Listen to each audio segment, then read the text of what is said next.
Selamat pagi semua. Rasa penasaran saya dengan kasus penyerangan melalui story dari Rena Raharja kepada Bosman Mardigu membuat saya bertanya kepada Rena Raharja. Akhirnya saya mencoba untuk direct message ke Rena Raharja dan akhirnya dia membalas.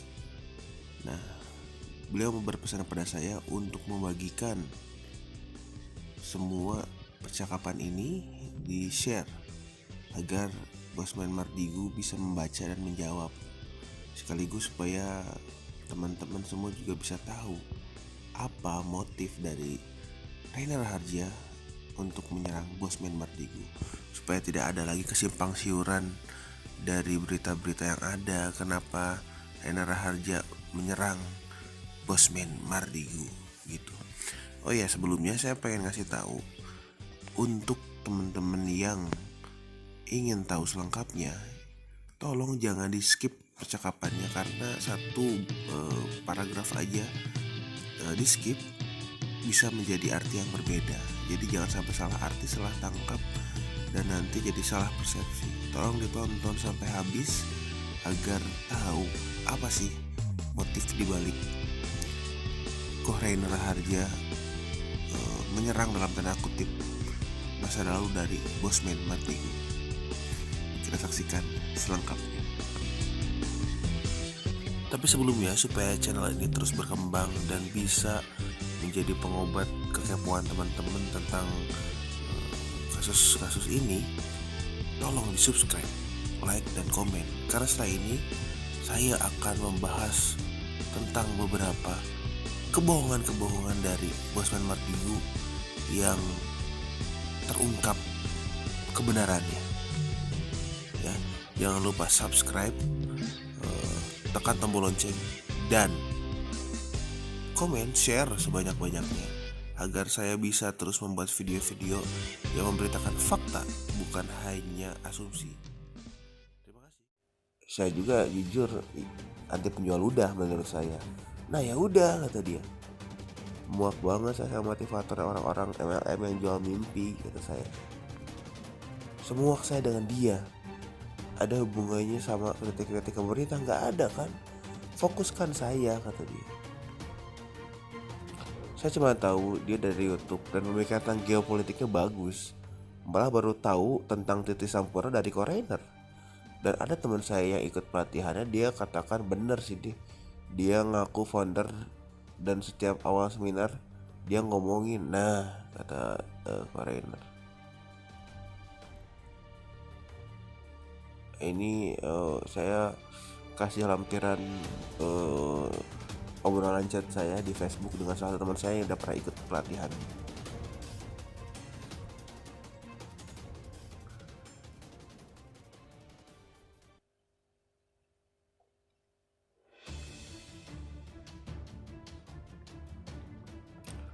Jumlah rekening itu maksudnya teman saya cerita bahwa di grup alumni bootcampnya Bosman Mardigu,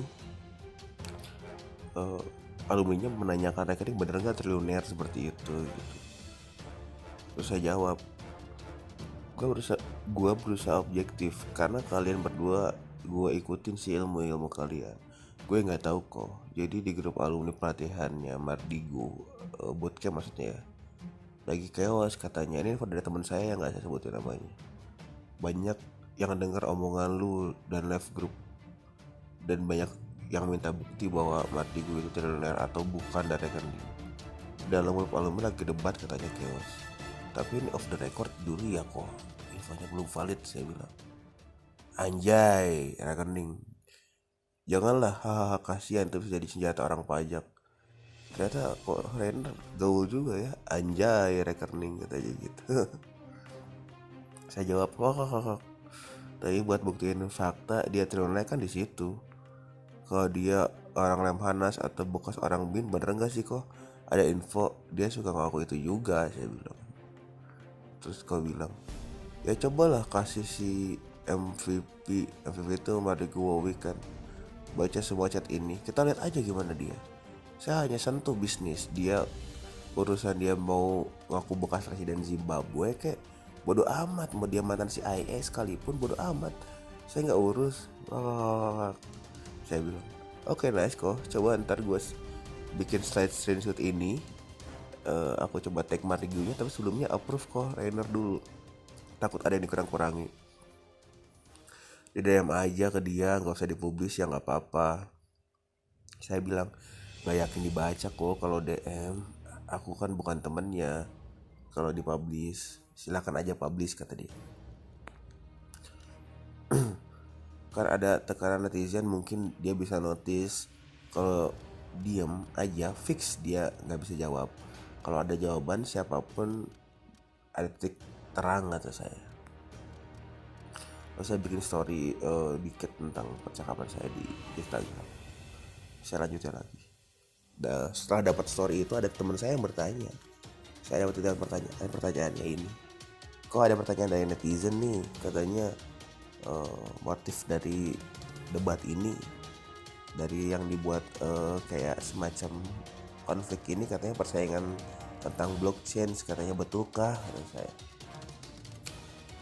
Langsung si kohnya ini agak ngegas ngejawabnya. Dia bilang udah dijawab kan di story saya, kita beda bisnis, nggak ada hubungannya. Yang ngomong gitu pasti tolol, bego, dan gak paham blockchain. Sama tololnya jika ada yang bilang KFC bersaing dengan Sushi. Terus saya bilang oh siap, saya sampaikan kok. Oh iya, bisa sedikit kasih perbedaannya kok, biar mencerahkan teman saya. Udah saya kasih analogi tentang Sushi dan KFC, dia tanya gitu, antara Tokoi dan Santara, saya bilang. Lalu si Koh bilang suruh dia dong yang cari tahu, kan mau jadi cerdas. Intinya saya udah bilang beda ya beda, jadi nggak usah nanya lagi. Kalau mereka nggak tahu, justru mereka mempertontonkan ketololan dirinya. Nggak tahu apa-apa soal Tokoin, kok koar-koar. Itu kan bayangin ada orang tolol teriak, wah KFC saingan sama Sushi Tei. Plus yang satu jual sushi, yang satu jual ayam goreng, tolol lah, dengan ngegas. Kalau saya jawab, ya kan, yang awam netizen kok, jangankan mereka, saya pun jujur nggak tahu bedanya. Posisi netizen kan sedang mencari tahu kebenarannya, padahal dasar antara perbedaan dasar antara Tokoi dan Sentara apa gitu. Saya pribadi pun saya nggak tahu. Dia menjawabnya seperti ini. Nah, suruh mereka cari tahu, kenapa keluar dulu sebelum cari tahu. Nggak kebalik. Kalau saya cari tahu dulu soal Mardigu MVP itu, dia bilang Mardigu itu MVP, baru keluar itu baru hebat katanya. Kalau saya ngasih link tentang tulisan Mardigu tahun lama ya, udah baca ini, saya juga lagi fake trending sih kok, kata saya. Nah kita buka ya. Nah ini tulisan Mardigu 13 September 2016 jam 12:01. A game changing, katanya. Ada yang bertanya, Wik, bagaimana kalau 5 tahun ke depan saya masih di jajaran direksi dan aktif? Kamu setuju? Ini kalimat keluar dari mulut sahabat saya dan salah satu mentor bisnis saya, juga mitra saya. Usianya di kepala 6, ingin menambah 5 tahun lagi sebagai direktur utama perusahaan kami. Pernyataan ini langsung saya angguk karena saya tidak bisa bilang tidak. Satu, karena saya junior. Kedua, karena saham saya minoritas. Dan ini RUPSLB, Rapat Umum Pemegang Saham Luar Biasa, Desember 2014. Tapi dalam hati saya sulit setuju. Saya berharap dia lengser dan tidak menjadi direksi, tetapi sebatas komisaris utama. Dan biarkan generasi muda menjadi direktur utama. Kita sudah punya orang yang pantas di posisi nomor 1 tersebut.